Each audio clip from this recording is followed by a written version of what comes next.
Hello again and welcome again to I Didn't Sign Up for This, the podcast where we talk about things that we didn't sign up for and a lot of other stuff too. A whole lot of other stuff too. No, let's dig in and have our conversation here tonight. Carrie, what's going on? Hey, Tim, I want to talk about what might have been. Yeah. That could have, would have, should have scenario that I'm guilty of it. I'm sure we're all guilty of it, where you fantasize about what potentially could have been, and it enables you to focus on what it's not in a very limiting move. And I feel like that is a barrier, and we've been talking a lot about barriers lately, and I feel like that focus is something that we need to explore. Okay, that's a really interesting point. So yeah, I can't remember who said it. Of the saddest words of tongue and pen, the saddest are these might have been. I have to look. I gotta look that quote up. That's a pretty good quote. But what you're saying is that by focusing on, what might have been, what could have been, should have been, would have been, whatever, we are creating a space wherein we completely forget about what is. Am I getting that right? Yes, absolutely. We forget about what is and what could be because we're so focused on what could have been. And I was very guilty of that. You know the poem by Robert Frost? Oh, what is the name of it? It's about two roads. The Road Not Taken. Right, sure. There's a poem. So I was that person when, teenage years, 20s, whatever. My interpretation of that was, man, I wonder what's down that other road. So everybody's reading this poem, and I totally missed the point because I was like, well, what if there was something better down the other road? How am I ever going to know? And it took a lot of years to realize that you have to stop and not focus on what could have been, so you can move forward and create what should be or what is. Okay. Yeah, absolutely. Absolutely. Do you have any personal things that you kind of look back on and think, what could have been like today that you still carry with you? I'm not sure that I carry it with me because I think I've come to terms with a lot of the decisions that I've made, and I decided that I would regret nothing a long time ago. But I guess there was one situation where when I lived in South Carolina, my mom decided to move to Utah and she wanted all of us to come. Well, my best friend from high school and I were going to live in an apartment that was on her parents' property. So they had this huge amount of property, and they had the main house, and then they had this apartment that was just, a few, 50 yards away from the main house, and it had everything. And they were going to set us up in this apartment so that we could go to college and we could live that lifestyle, and, we could just be the 19-year-old girls that we should have been. And through a series of events, my mom talked me into moving to Utah.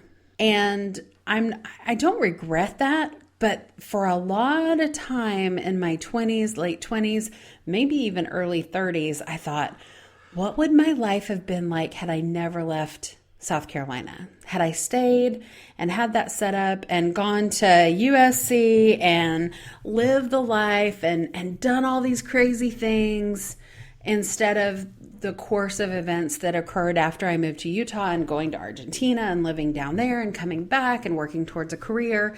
And all of those things were good. Right.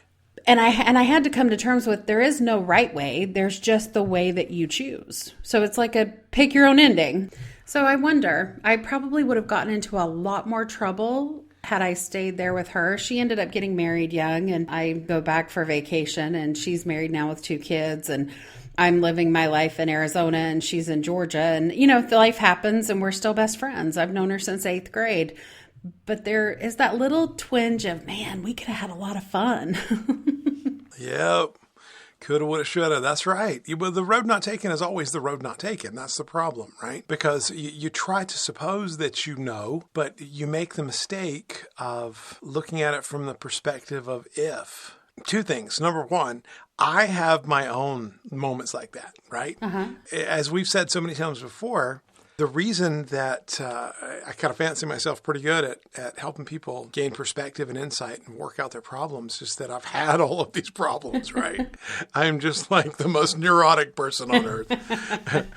And I mean well, I really do. But I think about things like that. I go deep into the recesses of my brain and I think, what would it have been like? And we've talked about this before, right?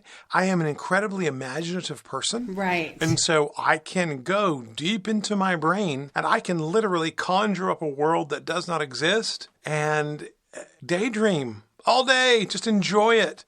Just sit there, kind of looking up at the ceiling, smiling, nodding my head, right? Awesome. I think about like the closing scene of Napoleon Dynamite where Pedro's been elected class president. And he just looks off to the left and up and kind of shakes his head. And I'm like, that was me, right? That was me my whole life. Not my whole life, but probably the first like 20 years of my life or something, until reality kind of got a hold of me and things changed a little bit. But no, I have my own. Like I have often said to people who care, people who count, kind of saying, if there's anything that you could go back and do differently, what would you do, right? Yeah. And I remember working for some, sort of crappy little do-nothing company that's out of business now. And I was doing media production for this outfit. And I was happy as a clam at high tide. I had just a great life, great friends. Everything was just really, really good. I wasn't making very much money. But other than that, things were just absolutely fantastic. This job, I got paid 40 hours a week. I worked probably 10 of those hours. Nice. And so I spent a whole lot of time editing my own videos and using cameras and projectors and equipment and stuff and just kind of like hanging out. It was just really, really fun. And I loved the job. It was absolutely fantastic. So here's what happens. The president of this company comes to visit me. Small company, obviously, like less than 50 people. So the president can come just visit you. The president of the company comes to visit me. His name was Gary. I won't say his last name because even though I kind of hope he's dead, he might still be alive. So I'm not going to... Surely he's dead by now. I mean, this was years ago. I'll keep my fingers crossed. Anyway, I don't think I'll run into him. Hopefully not. Anyway, so he comes to visit me. And in said visit, he offers me a promotion. He wants me to manage a different office. The office up near where the headquarters is, right? And I'm going to be managing the media production office. And I'm going to have like 10 employees and, like a whopping $2,000 a year raise or something. Just absolutely ridiculous. Right. And here's what happened. I heard him offer the job and I heard myself say, yeah, let me call my wife and talk it over with her. I then heard a voice inside my head as I walked down the hall to get a private phone, this is predate cell phone, to give her a call. And that voice inside my head, be it devil, angel, whatever, said, do not call her. Oh, wow. Absolutely. Said, do not call her. You are happy? An extra couple $1,000s a year? Are you kidding me? Why would you risk your happiness for a couple of $1,000s a year? Right. I had this other voice. I don't know if it was the devil or the angel. One was one and one was the other in my thinking of the event. Nonetheless, the other voice comes into me and says, yeah, but this is progress. You're moving up the corporate ladder. You're going to have a bigger, better job with more responsibilities. And heaven only knows how many new opportunities are going to be afforded you by virtue of taking this other job. Besides, you want her, meaning my wife, you want her to be proud of you, don't you? Don't you want her to be proud of you? And so I remember walking to grab the phone down the hall and down the stairs. And I've got to pick up this phone and make this phone call. One voice saying, just don't even make the call. Go up and tell them no. Tell them you're incredibly happy exactly where you are. Thank you for considering me, but there's no way I'm walking away from this life, which is just paradise.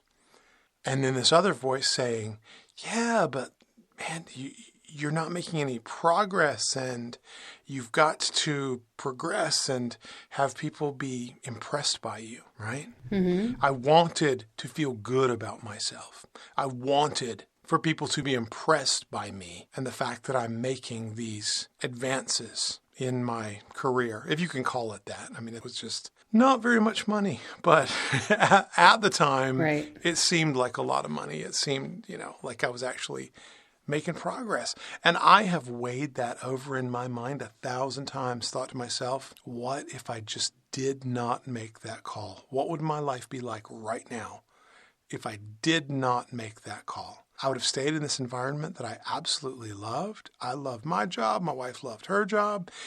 Everybody was happy. We were out on our own. Taking the other job led to a path that led to some pretty unhappy times. Wow. I mean, I've just got to be honest. Wound up being divorced a few years later, and it just led to some real struggles. And so it's very easy for me to go back in my head and say, if I don't pick up that phone and I don't call her and tell her, look, I'm the big breadwinner. I'm bringing home the bacon. Here you go. And I just stay in my middle management, or to be more accurate, my under management position, because that's what it was. It wasn't middle management. I was under management. I managed my job, but I didn't have any people, right? I was under management. And so if I had just not made that phone call, oh my gosh, what would it have been? And the answer ultimately is, I don't know, because none of us can ever know. Right. You see, that's when we enter. Well, I have this tale. I have this homemade nursery rhyme or homemade story that I have shared with my children for years and years, where I talk about the 3 kingdoms in the land. And the 3 kingdoms are ruled over by a brother and 2 sisters. And this brother and 2 sisters rule these kingdoms. And they are the kingdom of if, the kingdom of should, and the kingdom of is. And they work together and trade together. Now, obviously, it's a parable for how I want them to look at life and live their lives. That's not lost on them, or I'm sure anybody else, because it's very forthcoming in the stories that I make up and tell about these 3 kingdoms. The short story, though, is simply that everything that happens to you happens in the land of is. Is the phone call I made. Is represented by you moving to Utah. That's the land of is. Right. Those are the choices you made. There is no going back. There is no undoing them.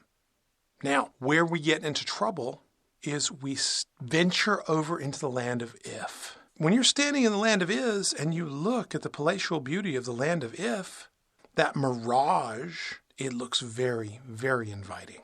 It's only once you spent some time in the land of if that you realize that it is, in fact, a mirage. There is nothing over there that is real. It's all ethereal, thought, daydream. That's all that can exist in the land of if, because the land of if is not a real place.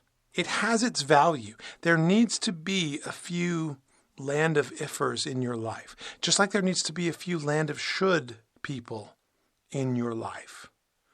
But your life must overwhelmingly be consumed by you and your peers who live and breathe squarely in the land of is, if you actually want to accomplish anything. Right. I mean, everybody has their application, right? The land of if, I'll put it in perspective for you. The land of if you take it back 50,000 years, mankind is living in caves, hunter-gatherer society, and someone at some point said, what if we moved out of the caves? You know, it's a damp, dank, dark cave. It always smells like firewood. Right. What if, instead of trucking all the way down to the edge of the river every day and filling these skin bags with water so that we can laboriously carry them all the way back up to the cave to get tucked back into the cave at night, what if we stacked up some stones and just built a cave down beside the river? Well, That's a very valuable thing. That's some very valuable thinking. That's creative thinking. Right. And we can't advance as a society and as a culture without it. Now, from the land of if, the notion of the stone cottage down by the river goes to the land of should. Because the people in the land of should, they're thinkers. They can think things through. And they can tell you how we should do it, right? Mm-hmm. We should harvest the stones in little leather backpacks and walk them one by one and begin stacking them. We should stack them in a semicircle facing the river so it's easier to get water. We should put a hole in the middle of the structure so that smoke from the fire can escape the structure that we're building and so on. But once the if is done and the should is done, then you got to hand it to a guy like me. I'm a guy who lives squarely in the land of is. In the land of is, I know what should be done and how it should be done. And now it's time to do it. And so I wind up lifting rocks, right? Organizing people, organizing an effort so that we can dig and lay a foundation, so we can bring the rocks down, so that we can notice other things that we might be able to improve upon in the strategy. And so I don't want people to hear my opinions and assume that I'm just looking down on people who are from the land of if or the land of should, because I feel so self-important in the land of is. What I'm telling you is that there are far fewer people that are required from the land of if or the land of should than in the land of is. And if you are ever looking at your life or having a conversation about your life with yourself, as we often do, and the thought comes to you, what if I had not made that phone call? What if I had not moved to the mountains? You're wasting your time. If tends to be a backward-looking function psychologically. Oh, yeah. It's the glory days. It's the Bruce Springsteen song.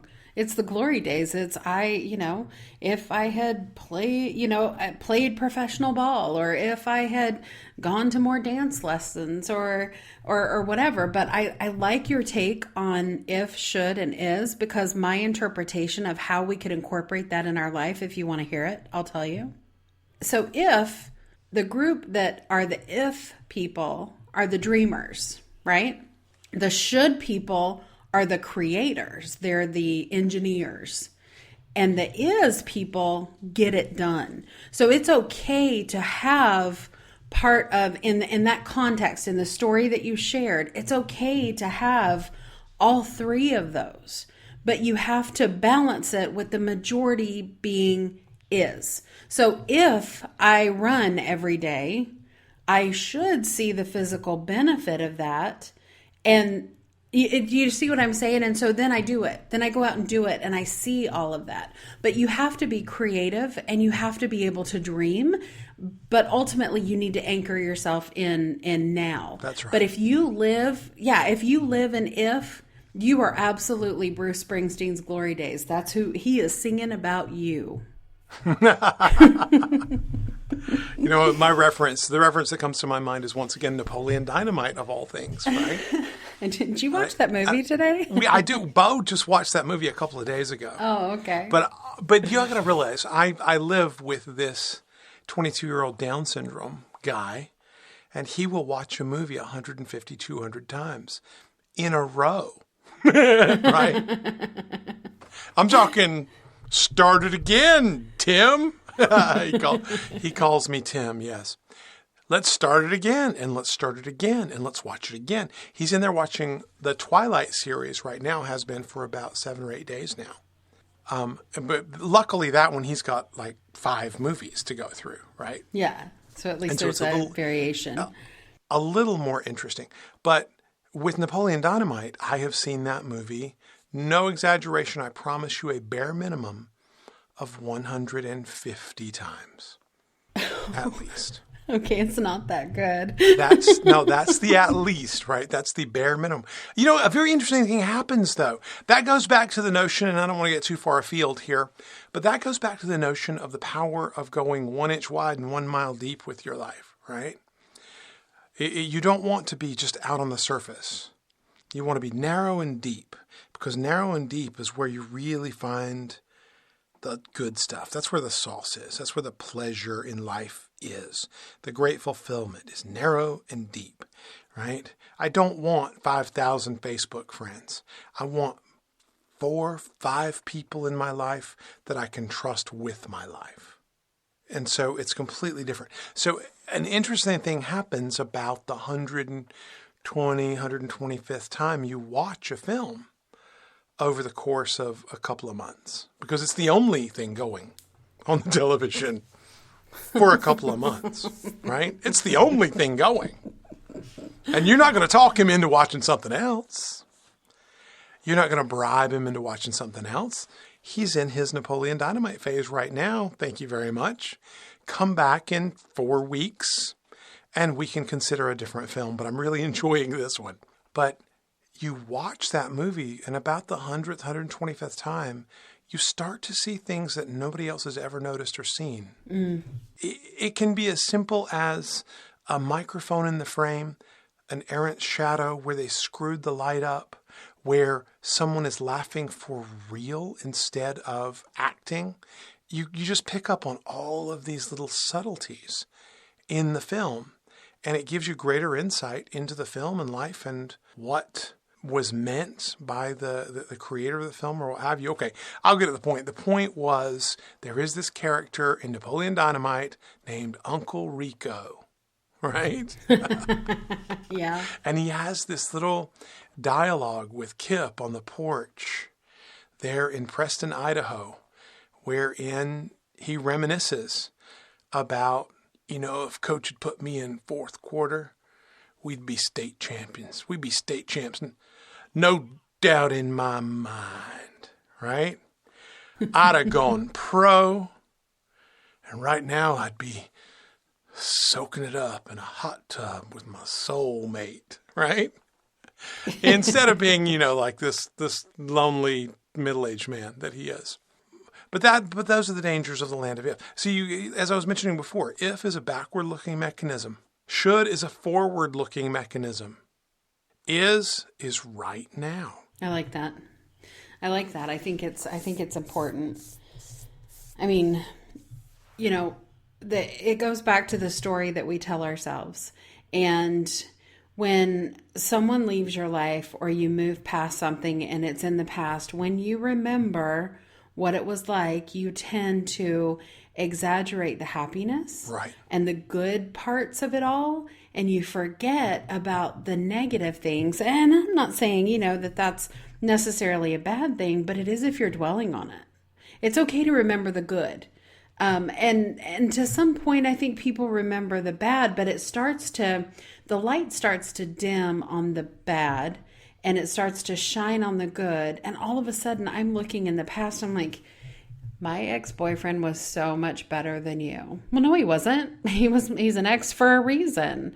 But it's that philosophy that, it can ruin your relationship. It can ruin your spirit, because it's either going to bring up irrational joy, right? So it's not a rational thing because it's a memory that you're exaggerating, or it could bring up pain or guilt or shame. We've all made mistakes in our past and we've all had wonderful times in our past, but it's in the past for a reason. You have to extract the lesson and the experience and move into now, which would be your is. Correct.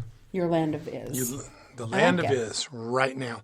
The land of should is that forward-looking mechanism, just how the land of if is a backward-looking mechanism. In general, I mean, you can look forward with if, and you can say should have, right? So it's up to the individual and how they're using it. But just in the abstract and in general, if is looking backward, should's looking forward, is right now. And is the only place where you can get anything done. The only place where you can truly affect change for the better is right here in the land of is. I remember a client. I always tell these client stories. I got 1 million of them. And that's weird because I don't really have 1 million clients. So... But you're very interactive with the ones I'd say I am. I have stories. No, the person who probably best taught me this actually paid me for the pleasure of learning the lesson when I first got into this arena of coaching and consulting years and years ago. It was a financial coaching gig, right? I was helping her manage her newfound estate. Her husband had passed away, and she needed someone to just be the go-between between her and the other family and the debtors and he left a reasonable chunk of money. And she came to me and used this turn of phrase. My family keeps telling me what I should do, how I should do this and I should do that and I should. Well, don't should on me, should on you. And I borrowed/stolen that turn of phrase and use it for years now. When people start telling me how things should be, and I'll just say, look, man, should on you. Should on Don't you. should on me, should on it. you. Should on you. Because it doesn't do us any good to live in the land of should. Should is for making observations and decisions. We don't need an entire land dedicated to it, but yet so many of us spend so much of our time over in the land of should. I remember working with a guy who was a designer, he was a graphic designer. I won't get too personal, but he had his own company, ran his own company. He had to go to his accountant, who was an Ernst & Young type. It wasn't Ernst & Young, but big. It wasn't a big five, right? But it was a big accountancy. Mm-hmm. It was not like small potatoes. I mean, they probably had 1,000 guys, right? Yeah. And so it was a big deal. He, with his little 15-man shop, he had to go down and sign off on the audit of the books before the taxes could be filed. And somewhere he got it in his mind that he should not have to do that.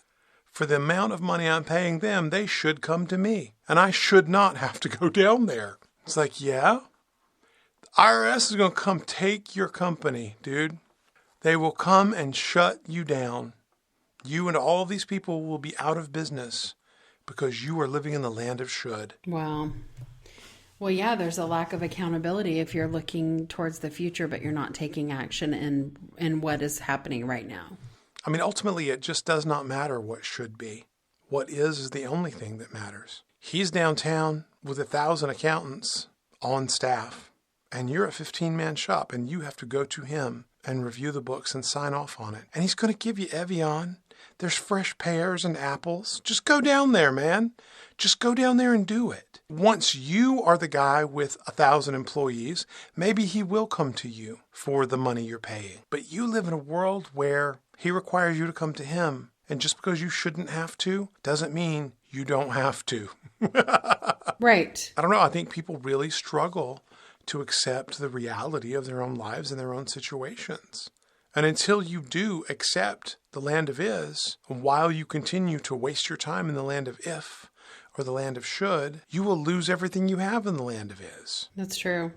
I agree with that. I think that being present and right now, and that's not to say that you don't have to clean your closet of the residual impact of things that have happened in your past. I mean, we all have to go through a cleansing process, and I call it cleaning out my closet. And I'm sure that makes sense to a lot of people, but you have to clean out your closet and create the space to bring in new opportunities and new experiences. If I have my closet stocked full of dusty old boxes that I'm holding on to because at one point in the past they meant something to me and I can't let go of them, then I'm not going to create a space for new opportunity. That's right. And if I can't create a space for new opportunity now, I can't even look to setting an intention for the future. That's right. And there has to be that evolution. And so it's very difficult for people to let go of the past, good or bad. But that is absolutely an important place to start if you want to make something better for yourself today. Yeah, I agree with that. I see that. Ultimately, you don't know the quality of the merchandise that you are holding in your hands in terms of your life, right? So if I'm standing there and I'm holding 2 great big grocery sacks full of something, and I have absolutely no bandwidth to pick up anything else, but yet I continue to look at other things, to want other things.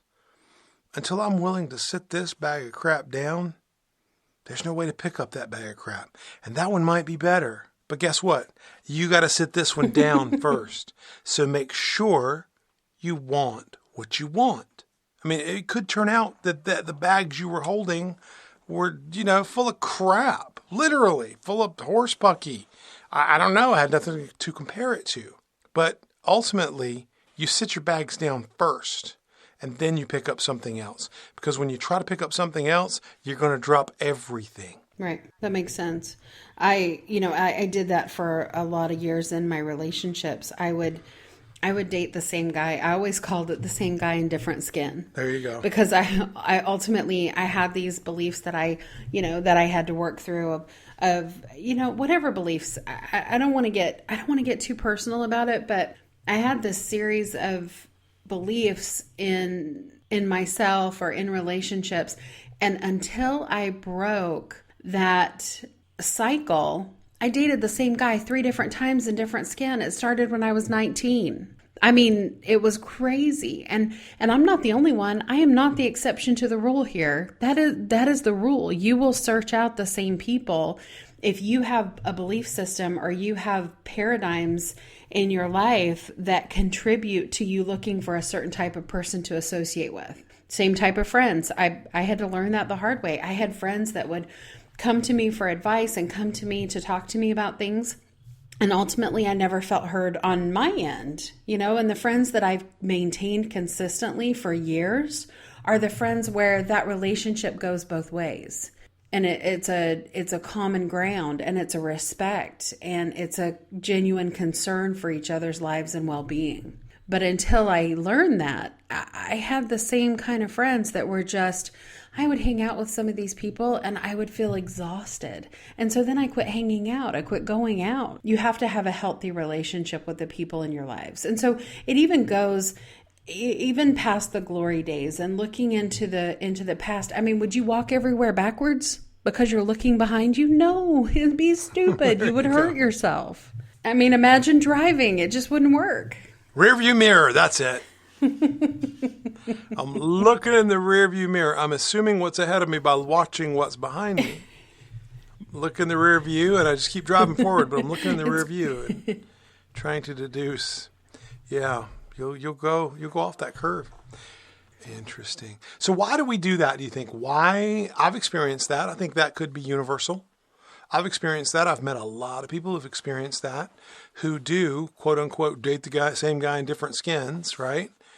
That sounds weird. Date the same person in a different skin, maybe. It's going to get the hose again, right? It just sounded weird.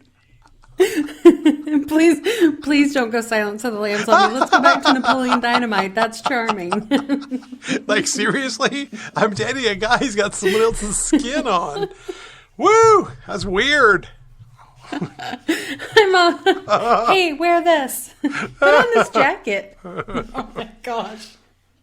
That just went downhill fast. Yes, it did. Sometimes it does. Okay, I will share what I learned about myself, okay, even though it's somewhat personal. I developed this belief at a young age that I had to prove how great I was. And that I don't know what it is. I mean, I have some ideas, but I'm not going to go into that in this podcast, but that'll be in my Confessions podcast. Nice. But I had this belief that I had to prove how great I was. And so I would date these guys who all they had to do is show up, and I created the entire relationship. So I would, they would date me, like they would show up for dates. We were boyfriend and girlfriend. I did it 3 different times and luckily, broke that cycle fairly early. But I'm not kidding. Like there was a time where I was the best girlfriend because if you wanted dinner cooked, you wanted your kids taken care of, you wanted, I would work my full-time job. I would take care of my house. I would take care of everything. And then I'd show up and help take care of you and you would have dinner on the table every night. But you didn't have to contribute anything. You just had to show up and, we'd watch movies, we'd go on trips, we'd do all of these great fun things because, hey, I am super fun to hang out with. And so luckily, a couple of the situations were much shorter lived than, that first guy I dated when I was 19. But I remember being 18 or 19 years old and dating this guy, Woody. Oh my gosh. And that wasn't his name, but he went by Woody. I dated him, and God, I really hope he never listens to this because it's awful. But, bless his heart wherever he is. I hope he found happiness. But he taught me how to make his eggs exactly the way that he liked them so that when I was cooking breakfast for him, I would make them that way. And that's okay in a normal relationship where, hey, he's making breakfast sometimes and I'm making breakfast and, I like my eggs over medium and, if he's making breakfast, that's great. Right. So basically I was working my ass off. I was working my ass off to create a wonderful relationship and a wonderful experience. And it never was a wonderful experience. I left the relationships because I got to a point where I just couldn't do it anymore and I left exhausted because I was getting nothing back. Nothing. I mean, and I started making my own eggs. It's kind of like Runaway Bride. I had to discover myself and understand how I liked my eggs. And you know what? If you don't like the way I make eggs, then you can go make them yourself. You're a grown man. You can go make them yourself. But right. So for me, because I had this belief that I had to be, I grew up with a mom that was everything to everyone. She had a career where she was successful. The house was clean. No matter what she had going on at work, we had dinner on the table every night. There were nights that she would come in, make dinner, spend some time with us, make sure we were doing our homework, and then she would go back to work till God knows how late. She busted her butt. She volunteered at church. She volunteered in the neighborhood. She went to PTA meetings, whatever she needed to do. She made sure we had music lessons, golf lessons, tennis lessons, whatever, you name it. So I grew up with a mom who did exactly that. She created a family, and all my dad had to do was show up. So in my mind, that's what a woman's role was. You bust your butt, you create this scenario. Well, what happens... It's a story that I heard and it just popped into my mind and I honestly can't remember where I heard it. But the gist of it is no one appreciates free bread. Right. Have you ever heard that story? Yeah, it's actually and I'll bore you with what a geek I am. I can't believe I know this crap. No, I love it because I can't remember. Honestly. Okay, so yeah, the notion of free bread comes out of Jewish mysticism, commonly referred to as Kabbalah. Oh, yeah. Okay. And nobody likes free bread. We like to feel as though we have earned it, whatever the it is. And so, yeah, we're talking Jewish mysticism. Go ahead. Yeah. So nobody likes free bread. If I give you a loaf of bread, you might be appreciative, but if you have to get out and work your butt off for that loaf of bread, how much more are you going to appreciate it? Oh yeah, I know. And so when I implemented that rule in my life and I said, okay, guess what? I'm going to show up for me. I'm going to show up for myself. I'm going to create the life for myself. And the person that shows up for me will create it with me. I don't have to create a whole world for somebody. All I have to do is be the best version of myself and the right person will show up at the right time. And that is when I close the door and quit looking for the same guy or the different guy in the same skin. That's, and so I think people do that for whatever reason, but you have to identify, and that's part of the process in transferring from the land of if to the land of is. Understand why you're in the if space and what beliefs are driving you there. And then you have got to figure out a way to overcome those beliefs. You got to come over that mountain. It's got to happen. And once you do it, you will see progression in your life. But I spent the majority of my 20s being a really awesome girlfriend to guys who really didn't deserve it. Just in the interest of proving yourself out or feeling like you had to. Oh yeah, just because it was something that I just felt like I needed to do. So you have this situation. Your mom's doing absolutely everything in the household, and your dad's kind of showing up eating free bread. Pretty close. Okay. Pretty close. I mean, I hate to say that, but it was definitely that situation for a lot of years. And he, out on a limb here, he resented her for it. Oh, absolutely, he did. Yeah. Absolutely, he did. It wasn't a situation. He worked nights. He was a cop. He worked nights. She worked days. They passed each other, and he resented the situation because there was no growth. Now, I have to say, this is something that I need to go back to, because this actually, bringing up my dad and tying this in, I'm going to tell you that this man's first memory in life was being 3 years old and running down a dirt road away from an orphanage after the car that held his mother and his grandfather as they drove away from being dropped off in an orphanage. So here was his barrier. He never got over that. He never could let go of the past to let himself move forward and do what he should have done. See what I'm saying? Now, that's obviously that's a very personal story, and hopefully it will resonate with people out there and help them understand that everything we do in life is a choice, and you have to choose right now to live in the present and let go of what you had in the past, because it will impede your progression.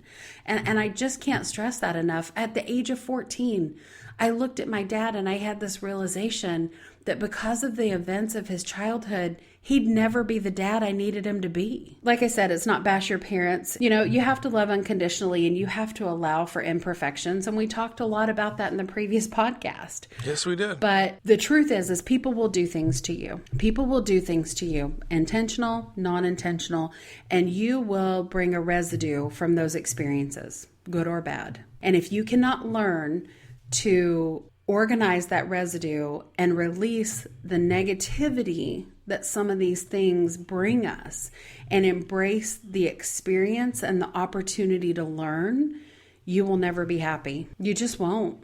Well, and the danger of the land of if or land of should, either one, is the penchant for the human being to look back and say it was awful, and so now I have permission to be awful now or continue the awful, right?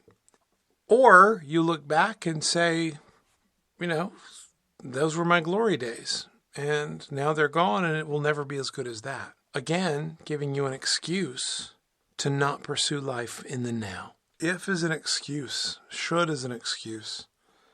We need them. We need them from a cognitive process to get things done about 1% of the time for each of them. The rest of the time, you just got to live in the moment you're in and pursue the goals you're pursuing. I just want to stress the importance of every day being an opportunity to create a new reality and create a series of intentions that will help you evolve into what you truly want and where you want to be. And everybody's different, but you can't let go of the dreams that you have because you're holding on to something that happened in your past that gives you an excuse. Either way, whether that thing in the past was good or bad, both must be forgiven. Both of those things, good and bad, must be let go of to free you up to live in the moment you're in, squarely in the land of is. And I do love the story. The story is valuable, and it should help. See what I did there? It should help people stay on track. If people can just stay in the land of is where they should be. Oh, no. Anyway, so stay in the now, stay in the land of is. It's going to be beautiful. No, it is beautiful. Oh, yeah. See it. Good call. Good call. People fall into this trap of seeing the movie 150 times, but missing the beauty that lies within that.